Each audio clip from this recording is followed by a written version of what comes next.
பேரவையினுடைய மாநில செயலாளர் முன்னாள் அமைச்சர் அன்பு சகோதரர் ஆர்.பி. உதயகுமார் மற்றும்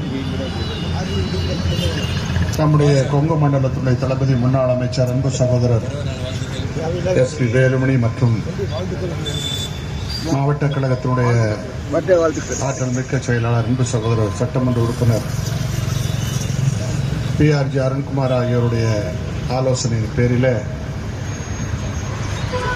கோவை புறநகர் வடக்கு மாவட்ட அம்மா பேரவையின் சார்பாகவும் கவுண்டம்பாளையம் நகரத்தினுடைய அம்மா பேரவையின் சார்பாக நடைபெறுகிற இந்த திருமண பிரச்சார கூட்டத்திற்கு தலைமை பொறுப்பேற்றிருக்கிற நகர கழகத்தினுடைய செயலாளர் அன்பிற்குரிய சகோதரர்